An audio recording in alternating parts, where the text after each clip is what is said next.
Welcome to episode number 22 of the Crisis Intelligence Podcast. Today is Sunday, November 2nd, 2014. I'm Melissa Agnes, and this podcast is brought to you by Agnes Day. Let's talk crisis intelligence.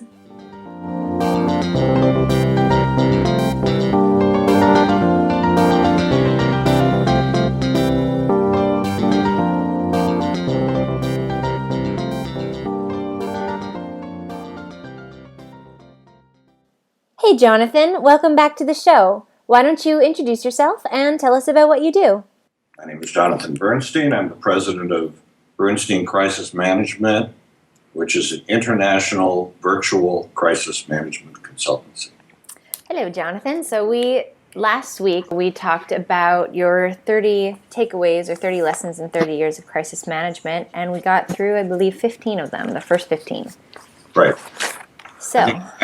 And we'd actually pulled in one or two of the others, I think, tied in along the way. So, yeah, that's true. That's true. So let's continue with those because I think that they have some really great, you have some really great lessons here. So lots of people, lots of organizations can benefit from them. So let's dive into the second round. Okay. So you have number 16. You have effective spokespersons in a crisis must come across as compassionate, confident, and competent. Correct. And we just saw this. In fact, I just gave an interview to a PR publication about Emory University and their handling of the Ebola patients. And they had their lead spokesperson, the doctor who spoke for them, I think his last name was Ribner, was a great example of this, combining compassion for the feelings of those who were scared that Ebola could spread outside the hospital, compassionate towards the victims and their families, towards basically towards all of their stakeholders, including, of course, all of their employees, and also, spoke very confidently and competently to provide information that would reassure people that Ebola was not going to be a threat to anybody. Emory did an amazing job at their crisis management, actually, I have to agree. And I've had a number of blog posts, but also podcast discussions about it, not just on this podcast, but on other people's podcasts.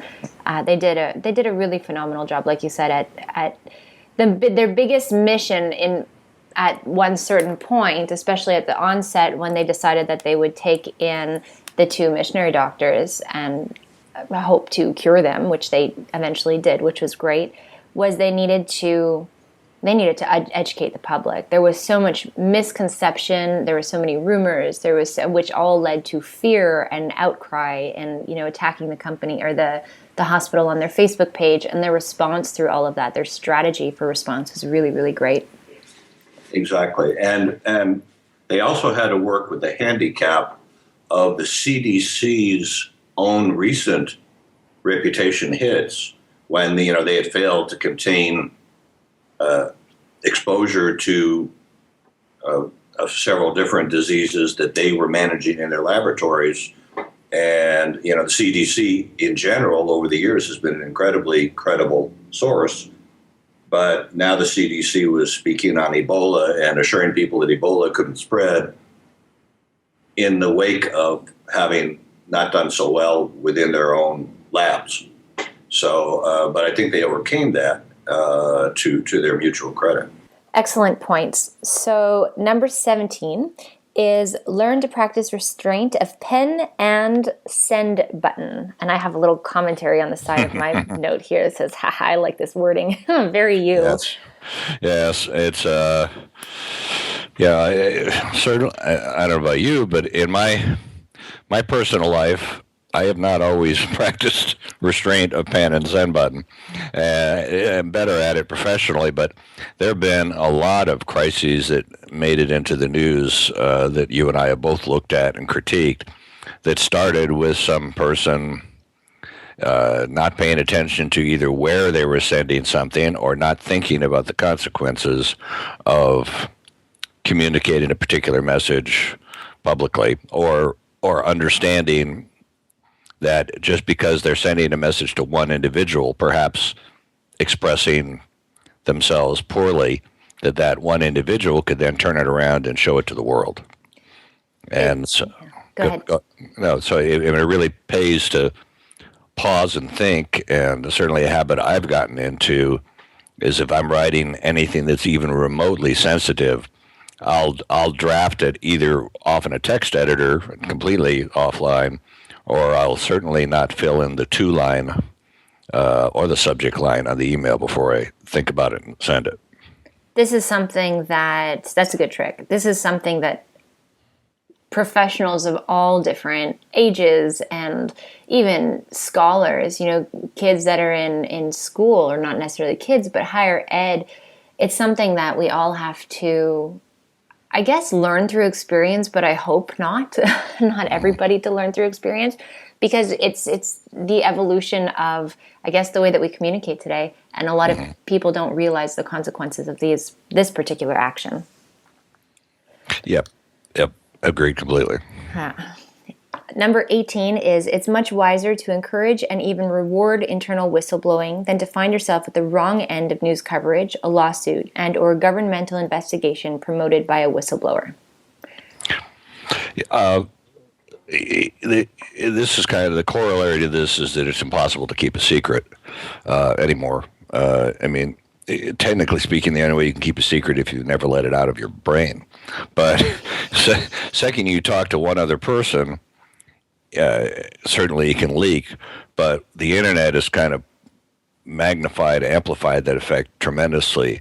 And so if you think something might come out that's negative, and I've gotten lots of calls from people that know this, and you probably have too, and want us to help them prepare for the reality that within days or weeks or months, something very negative about the organization is going to come out. And you want to take the top of the hill first in terms of managing the message, because if you communicate first about it, you're being proactive, which is a very different posture than being defensive. And then the first information anybody reads about it is positioned the way you want it positioned. And while you're still going to take criticism, and you're probably still going to take damage, you'll take a lot less damage if you're messaging first. And but this requires some planning, and lawyers are getting better, but a lot of them are still notoriously bad at getting professional communicators involved early in the process before a lawsuit or other legal situation becomes public. I think it's the most important thing is what you started is for organizations to fully realize and accept what you said at the start of that explanation, was that nothing stays private, nothing stays hidden anymore. Yep. We have to organizations have to realize that, and they have to plan for it. I like the idea of encouraging and even rewarding internal whistleblowing. I agree. And there are ways to do that. There are ways to, first of all, it's a corporate culture thing. If from the top down they say, we want to know this stuff first, and we'll reward you even if you bring it to us first in some way, or and that there also be an anonymous way of reporting negative information, so that people know that they can do that even if they're afraid to take it to their direct supervisor. That actually discourages people that are in between layers in organizations, say middle managers, from trying to stop information from flowing upstairs. I suppose it's possible that if such a mechanism had existed at GM, then people, say a law clerk, aware of what some of the attorneys were doing there, might have jumped over their head directly to the CEO via an anonymous reporting system. Instead, at least if we were to believe GM, the head of the legal department didn't know what his own lawyers were doing. It's an important thing that you have to plan for in advance. And like you said, it needs to be a part of the corporate culture. Mm-hmm. Not something you can just state in a policy. Number 19 actually brings in those attorneys that we mentioned a couple in the last in number 18, is the court of public opinion can destroy your organization much more quickly than the court of law. Mm-hmm. And the two magic words I always use to anybody who doubts that is Arthur Andersen. That was one of the most prestigious, if not the most prestigious, accounting / financial services firm in the world at the time that the Enron debacle became public. And I was one of a number of crisis management professionals who Arthur Andersen chose to ignore, even if they paid us handsomely. And they just kept bringing in a new one every 6 months. And they were one of the first examples of a company destroyed entirely in the court of public opinion. They weren't taken out of business in the court of law, but it was just absolutely untenable for them to continue business anymore as Arthur Andersen, and even a name change wasn't really possible. They had to break up the company, and partners went in all different directions after that. And that's because they had a corporate culture and from the top down that basically stated our partners can do no wrong, and we will defend our partners to the death if they're accused of wrongdoing. And they did. A lot of organizations or a lot of professionals, I often get asked, how do we prevent that? We understand it, but how do we get our attorney or in-house counsel to understand this reality? And my response is always to work with smart attorneys who actually get it, who get where the world is today, the reality of crisis, the reality of communication, the reality of social media and the online world and real-time news cycles and all of that, to work with attorneys who understand their role in the law and protecting the organization from legal risk, but also who fully understand the other realities that you have to face in a crisis. Exactly, and I don't know. Unfortunately, sometimes you just have to work with the attorneys you've got, and I can say that I have, with some success, helped turn around the opinions of some lawyers altogether. I think some of them, there was a lawyer who, over the last couple of decades, has referred me a lot of business, a very aggressive white-collar criminal defense attorney, and he was totally against the use of public relations in any of his cases, but after our first case working together, he did a complete 180. And has since been a big advocate, and I've quoted him extensively in some articles that I've written and so on. So I think the internet has worked to the advantage of us who are trying to help attorneys understand that we're supposed to be working side by side. Very true. Number 20 is criticism is only damaging if your stakeholders believe it, but never assume you know without asking what your stakeholders believe. Yes, a lot of times I've seen a tendency to want to have a knee-jerk reaction to what's being said, either in any form of media, whether it's traditional media or social media, and there's some nasty comments on Facebook or Twitter, or there's a nasty news headline, but it doesn't necessarily have an overall huge negative impact on your stakeholders who may not believe it. And particularly if it's poorly put. I mean, some critics are so unpleasant that they discredit themselves in the way they communicate. And some news sources or some bloggers, et cetera, are more credible or less credible than others. So it's before totally jumping in one direction, I always urge my clients to ask representatives of their important stakeholder groups, hey, is this really important to you? Or if they haven't, or in some cases, they'll at least be monitoring feedback. If they're instantly getting 10, 20, 30 phone calls, well, yeah, they know it's making a negative impact. If nobody calls or says anything, and there doesn't appear to be any effect on their business, then maybe it's better to take a wait-and-see attitude. And when you have the mindset, or when you have the counsel to go out and ask, do you get pushback sometimes from people who are or from organizations who are either scared of the response or scared of shedding light on a situation that they are hoping maybe can be swept under the rug? I haven't seen that a lot. It depends on, you've got to call the right people. You've got to call someone who you believe from the get-go are going to be willing to be honest with you.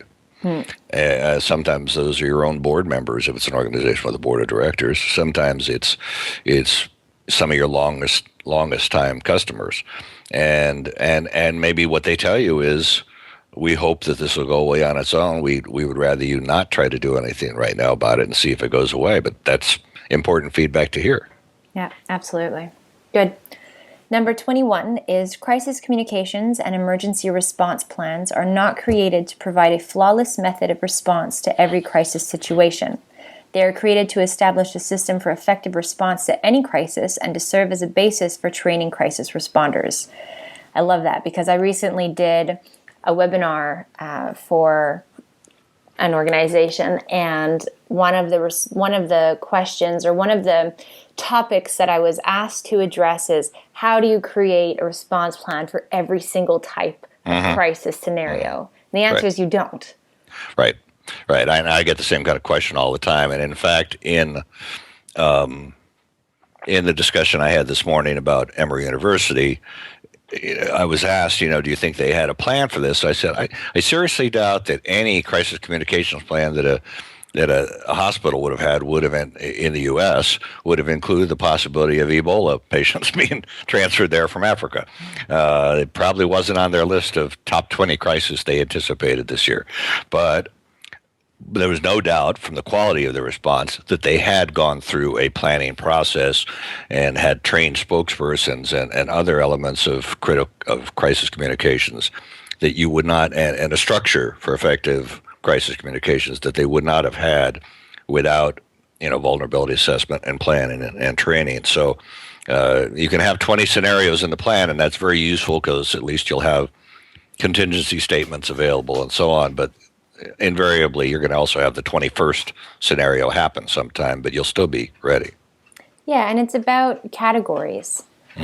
Figuring out or assessing the different types of category of crisis, and maybe not having a contingency plan for every single specific scenario, but if the category is accounted for in the crisis plan, is planned for, then you're going to have a response plan to fall back on. Right, exactly. And certainly hospitals, can have communicable diseases as highly communicable diseases as a issue they may have to deal with, and, sudden deaths under unexplained circumstances and so on. So yeah, quite predictable in that sense. Absolutely. So great one. Number 22 is, if you think a crisis-related response mechanism will work, but you've never tested and trained with it, you're inviting much higher levels of damage when the crisis occurs. Yes. I mean, the simplest version of this, on one situation only is, a fire response plan of some kind. If you've got a fire drill, if you've never had a fire drill in your building, so that everybody kind of knows the exits by heart and knows what they're supposed to do and what they're not supposed to do in terms of doors open, windows open, not open, and so on, then you're going to have people die, get injured, or property damage that would be totally avoidable because in an actual fire, in the smoke and the confusion, if you haven't had a drill, you're in deep stuff. And I have been in a burning building with lights out and smoke and flame, and so I can tell you, unless you're really good at orienting yourself in some way, which only comes with practice, you're not going to do well. So you expand that concept to all of a crisis plan. If you haven't drilled with it and keep drilling periodically, you're just not going to be ready to go when the time comes, because all you've got is something on paper that doesn't have any reality to the people who need to implement it. It's so important. We see it over and over. Number 23, I like it because it's more positive. Well, they're all positive when you do them, but this one is a positive statement. So companies that respond well to crises can actually gain market share and enhance their reputation. Yes, there's actually some great stats out now about exactly that, about companies having, at the one end of things, lost market share because of poor communications. At the other end, gained market share because of their effective communications. And you can enhance your reputation by responding well to a crisis and handling sensitively and so on. So certainly, Emory right now has done that, but in a real horrible situation in the past, which is the Duke University transplant debacle that happened about 10 years ago. Where a young girl had died because she got the wrong organ. At the end of the day, Duke University Medical Center's reputation was very much enhanced, and they got praise from the media worldwide for stepping up and doing the right thing and not trying to hide behind their lawyers. That's amazing. Yeah, and it's the point. And you'd think that if you told organizations that they'd say, hey, it's a no-brainer. Let's plan for crisis. Right. And yet they don't. I mean, healthcare organizations, there's actually been some research that showed that they pay lower settlements when they do that. And so they're kind of catching on. But unfortunately, that sensitivity or awareness has not been nearly as good with a lot of other industries. Oh, it's that's interesting, actually, that there's research that says that healthcare industries or organizations have paid lower settlements. Yep. I'm just taking a note of that. Okay, so 24 is, if crisis preparedness does not receive the full support of an organization's leadership, particularly the CEO, the organization will not be prepared even if they have some plans on the shelf and a bit of training to go with it.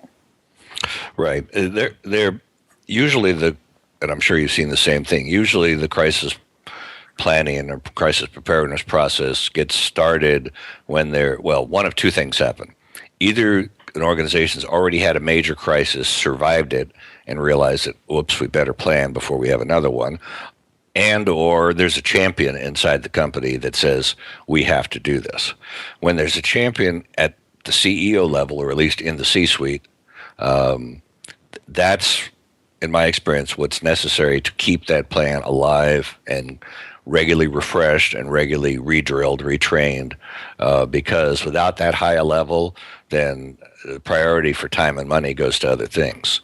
And so I always try to lean on this point heavily when I hear there's some impetus other than C-suite initiative for this to go on. I've had a company recently who did crisis planning because their insurance company said, you really need to do this because of the nature of the business, which is great. But I worked long and hard, and I think successfully, to persuade the top 2 or 3 people in the company that this needs to be more than one round of work, that this needs to be something on an ongoing basis. So important. And it makes sense that no matter how savvy you might have a front line that's really savvy, or spokespeople who are really savvy, and they might put together their own little draft of something. It makes sense that it's not going to, you need the buy-in from executives. Right. Actually, that's the company I mentioned is one you and I worked on together. So. I had a feeling, or at least I had a thought that it might have been that. Yes, in the travel business. Yes. Yeah, and they're a great example of, they had a big responsibility in particular, but every organization has a big responsibility on this. So, and it's for their own interest. Anyways, I think it's a great point, and it's not one that many. Maybe you think of it, or you don't think of it. You kind of know it subconsciously that, okay, yes, you need buy-in from leadership, and it's them who's going to keep it going, and that's part of bringing it into the corporate culture as well. You can't do that by yourself unless you're of a leadership position within the organization. Number 25 is, there are 5 tenets of crisis communications that are a template for crisis communicators to follow, and a standard by which the efficacy, I can't say that in English, efficace of crisis communications can be assessed. Yes. Do you want to go through the 5? Do you sure. have them in front of you? And you had it right the first time. It is efficacy. Efficacy, yes. Efficacy. These, of course, I say there are 5 tenets because I made up this list, so I could say there's 5. You might say there's 7, but I said it's 5. So one is that it's a good 5 to start with, anyway. Good 5 to start with, and this was all. I have found that these 5. If you apply these 5 tenets to any crisis you see in the news, literally any, you can tell how well they did right off the bat. I've always got this in my head when I talk to the media, when they call me about and to ask about the crisis du jour, I'm always looking at, or thinking about these five. And one is that crisis communication needs to be prompt, because if it isn't, rumor and innuendo fill the gap, in seconds on the internet, of course. It needs to be compassionate, because if you don't deal with people's feelings first, they won't listen to the facts. And anybody who's ever had a disagreement with their spouse or other loved one and tried to persuade them factually that they shouldn't have those feelings, know that doesn't work very well. It doesn't work for anybody. Looking at the Ebola case, there's a lot of fear and anxiety out there that needed to be addressed before people would listen to the facts about Ebola. And just the facts about Ebola alone would not have been well received without that sensitivity to their feelings first. It needs to be honest, and I've told my clients for years, and I've told all five of my children, that there are four ways to be dishonest. One is by commission, basically saying that black is white. One by omission, which is something that unfortunately pharmaceutical companies are famous for, like, whoops, well, yeah, somebody did die in that trial 3 years ago, but we didn't think that was statistically significant. And the other two are by understatement or exaggeration, if it's done for the purpose of obfuscating the truth. That's really the spin doctor that we hear about a lot. And you and I both get called spin doctors, but we both, from my perspective, a spin doctor is actually someone who tries to obfuscate or hide the truth. And the fourth point is that effective crisis communication does need to be informative, and you need to answer the journalistic interrogatives of who, what, where, when, why, and how. But not put yourself in jail doing that, but you have to give away some basic information. And in the digital age that we live in, it needs to be interactive. Your stakeholders have to have a way to give you feedback and to ask you questions. And the internet makes that so easy to do with, forums online or through your social media accounts. And of course, there's always the good old-fashioned 800 number, but that can often be slow and backed up. It doesn't make for rapid interactivity like internet mechanisms do. And it's not our instinct so much anymore. No, it's almost a last resort. I'll try an 800 number for, say, Verizon or Time Warner or something first as a consumer, but if I'm on hold for longer than a minute, I just go right to their Twitter account and say, hey, I got a problem. Exactly. And did you do number 5? I don't think so. I did, yes. Interacted. Oh, you put them in together. Yes, absolutely. Yeah. Excellent. So, and I like that you say that you look at these as a basis when you're evaluating or assessing any crisis in the news. Yep. And the management. Number 26 is no person, no organization has a reputation so fine it is immune to reputation threats from within or without. Mm-hmm. The arrogance inherent in denying this reality has been a major contributing factor to innumerable crises. This is I completely agree, but there's always one company so far that, in my opinion, or from what I've seen, kind of tends to escape this statement of fact, which is Apple. So far. Doesn't mean they will forever. Yeah, if you have a good enough cushion of goodwill, it takes a lot to hurt your reputation. At the same time, their stock has at times taken dramatic dives when a product doesn't do as well as expected. For example, the Apple stock recently has been climbing a lot on anticipation that the iPhone 6 is going to be very well received. If it isn't, then you have a problem. And this ties to the idea that expectations about an organization are often the starting point for a crisis, because I've actually heard the phrase expectations are premeditated resentments. Everybody expects and is not surprised when an oil company has a big spill. But if Apple had a huge product failure, that would be a surprise and a tremendous reputation hit, just like Tiger Woods in his personal life or Lance Armstrong having phenomenal stellar reputation, and when when either one of them did something totally unexpected for them, the dive in the opposite direction was much harder. The bigger you are, the harder you fall reputationally. So I agree that Apple has weathered periodic short-term reputation hits because they're overall they have exceeded expectations consistently for years.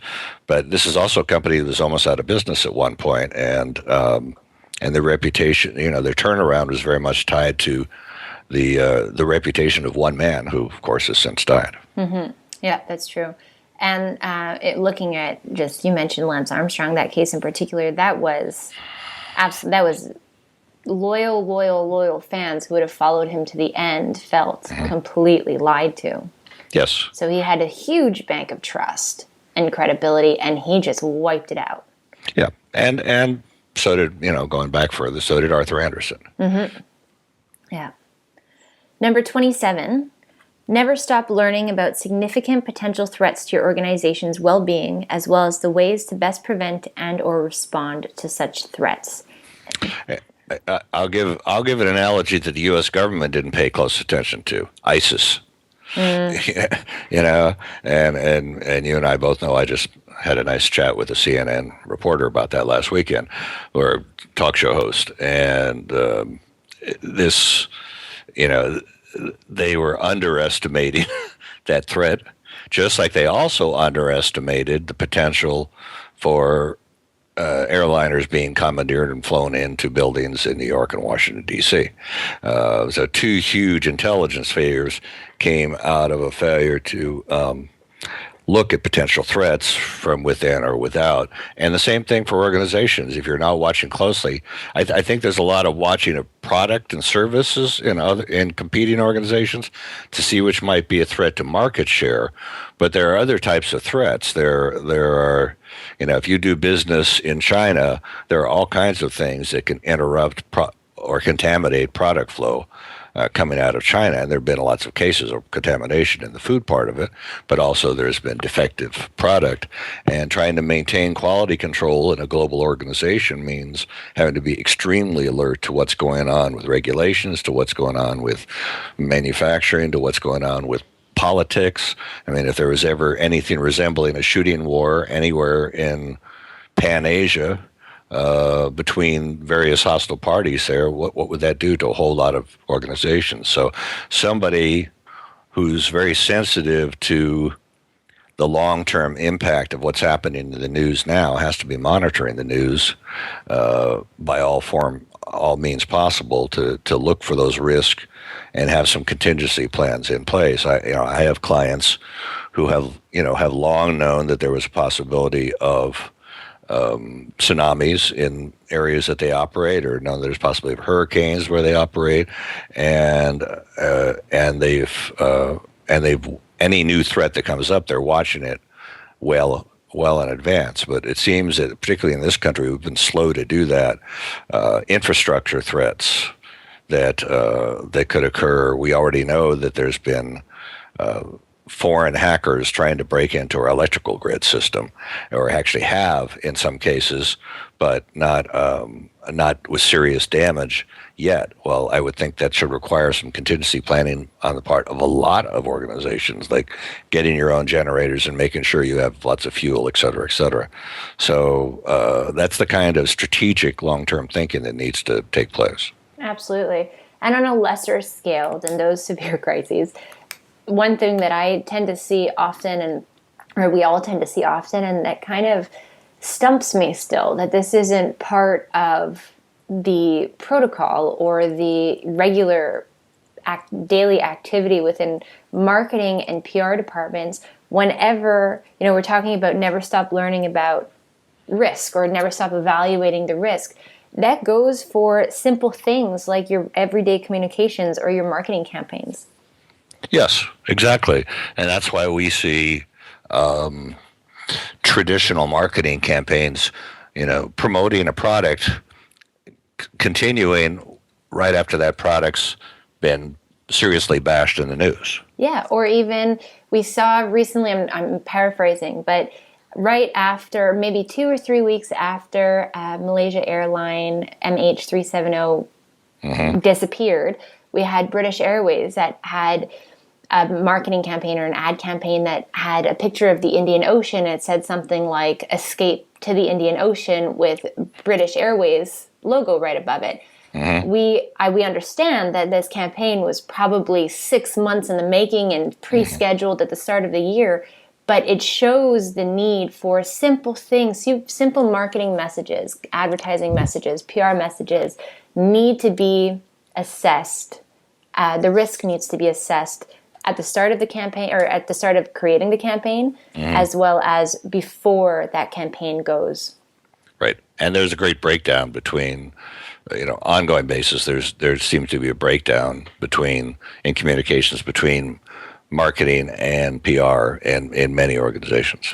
Which actually brings us to number 28. Well, specifically, but on a more broader scale, is the greatest obstacle to effective crisis preparedness and response at most organizations is the existence and perpetuation of virtual silos. Yeah, the idea of silos, for any listeners who haven't heard the term before, is that kind of each different part of an organization, or sometimes each field office or manufacturing location, and universities, it's classic that each department, or either an administration or the education part of the organization, kind of operate as if they were freestanding businesses with only minimum necessary communication between them.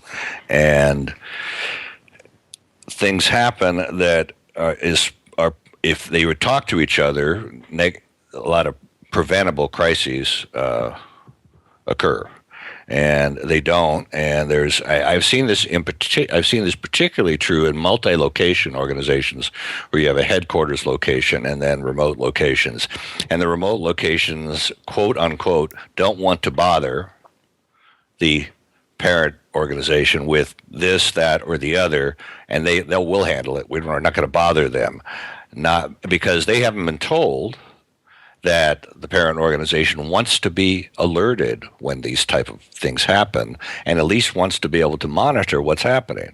In a good crisis communication plan, there's a clear definition of what constitutes a situation that corporate level wants to at least be informed about, and what level situation corporate wants to manage themselves, and that there be mandatory communications on anything that could turn into a crisis, even while it's still, say, at incident level. But the default is the assumption that, we don't really have to, we can manage things ourselves. We don't have to have cooperation between units. And at the same time, also, the internet connects everybody. So I've had situations happen where I've had a client with business in China get in trouble with the Chinese government, and their clients in Europe are asking about it within an hour. And they're hearing about it from the clients in Europe before they've heard about it from their own people. Which puts you at even more risk. Of course.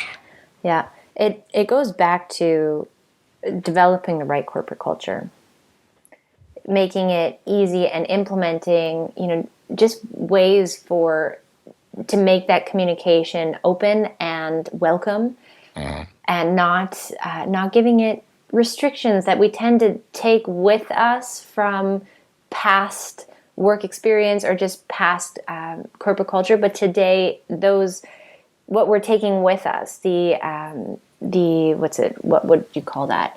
Not the experiences, but I guess just the inner workings of an organization. Yep. They need to adapt today to the realities that we're faced with. Right. Yeah. 29 is, for public relations purposes, and I like this one a lot, the terms social media and traditional media are almost useless. There is only one media, with the medium being the channel through which you attempt to communicate your messages to your stakeholders. A daily newspaper and a private blog are both media. Facebook and Fox News are both media. So-called traditional media all have a strong presence on social media platforms, and all of them are multimedia: print, audio, video, pictures. Right. We have to go back to kind of our English language roots and definition here. And, a medium is a channel through which information flows. Even So, even psychic mediums are a channel through which spirits are supposed to speak. A medium is just that. At a news conference, the spokesperson is the medium, and another medium is a camera that's pointed at him, and so on. So, and another medium is their Facebook account. So they're all the lines have blurred and connected with each other there. And at the end of the day, all that really matters is that these media are collectively are the channels that send your message to your stakeholders, and also in many cases allow your stakeholders to communicate with you, and they're nothing more or less than that. Understanding this is a big step in understanding how to communicate effectively. Opens the door for that challenge to be less of a challenge when you understand this. It also goes into the fact that I can't stand the term social media crisis. Mm-hmm. No matter where a crisis originates today, it's going to end up online. And if it starts on social media, it's not going to only remain on social media. A crisis is a crisis. Right. Agree completely. Yeah. So that one is one that I liked a lot because of that. And then we have number 30, which is a great close to your 30 lessons from 30 years of crisis management, is it is not worth selling your soul for any amount of money.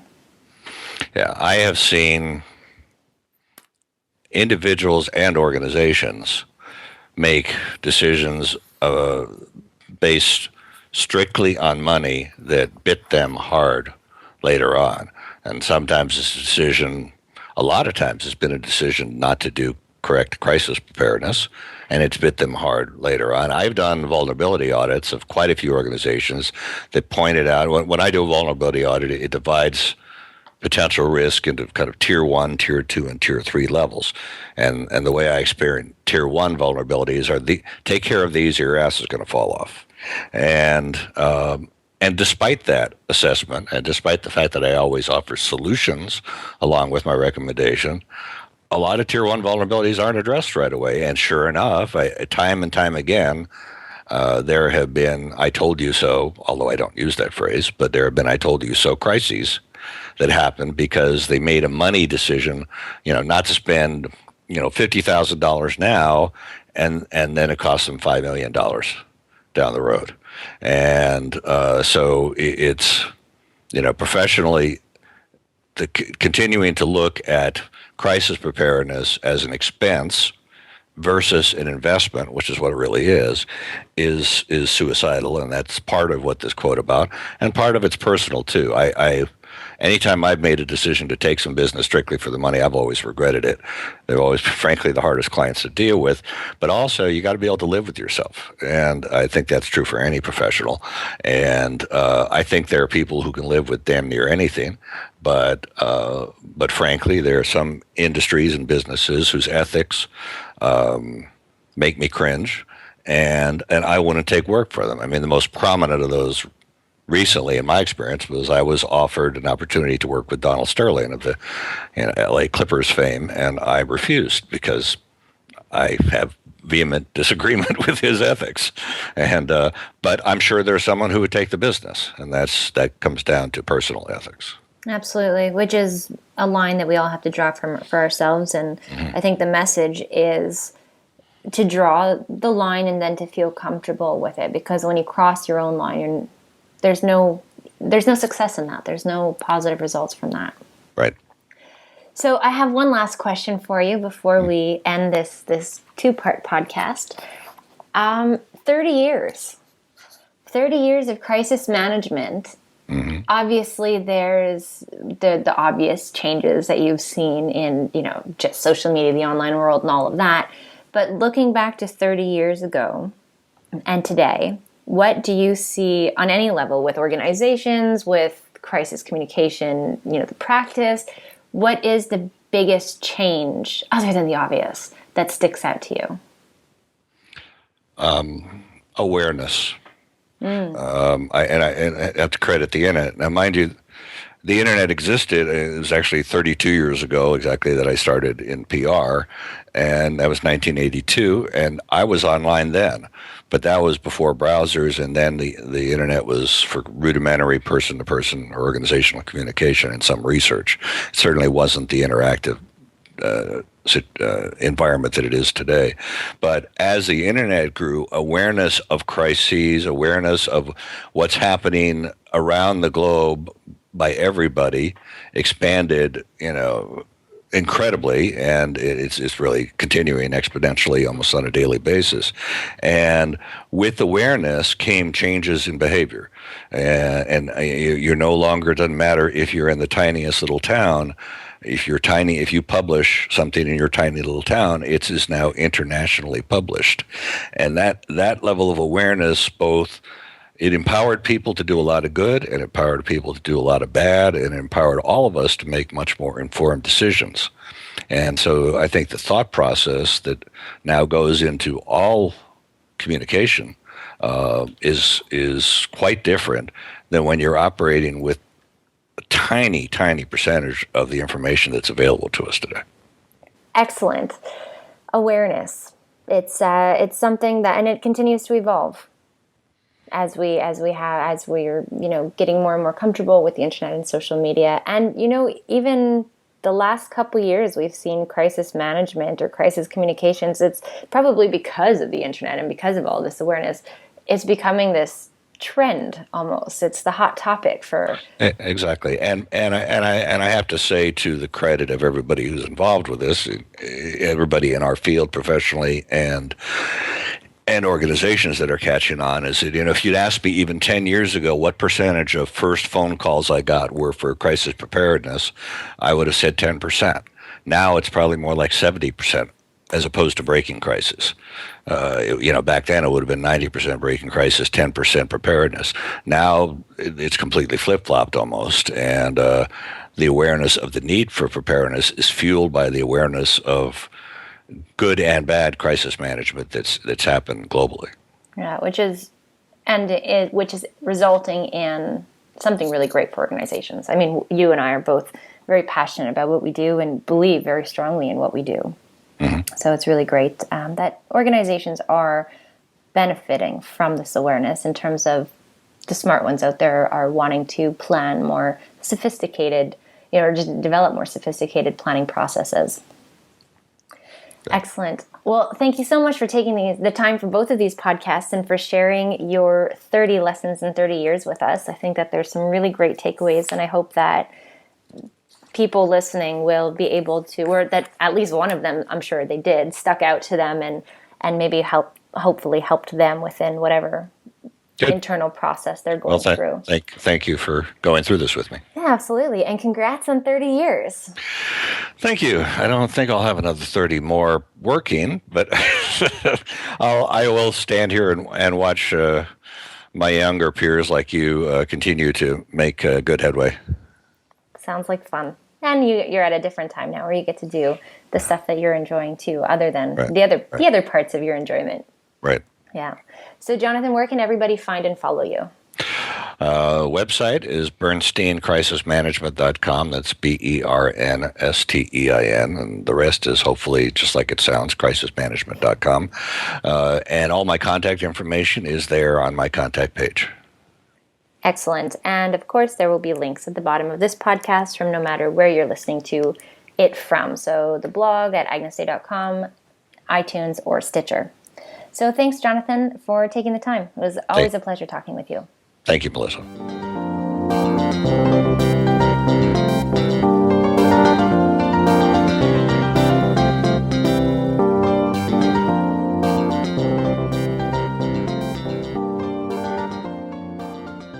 Thank you so much for tuning in and listening to this week's episode of the Crisis Intelligence Podcast. I release a new episode every Sunday, so if you haven't already done so, be sure to subscribe to the Crisis Intelligence Podcast over on the Crisis Intelligence blog at agnesday.com/blog, or on iTunes or on Stitcher. And while you're at it, head on over to iTunes and Stitcher, and would really appreciate it if you left us a review and your feedback. You can also follow me on Twitter at Melissa_Agnes. And if you'd like to reach out to me to ask me a follow-up question from this week or a past podcast, or if you'd like to discuss the possibility of having me come and speak at an upcoming event, then you could email me directly at magnes@agnesday.com. Thanks so much for tuning in this week, and I look forward to talking even more crisis intelligence with you next Sunday.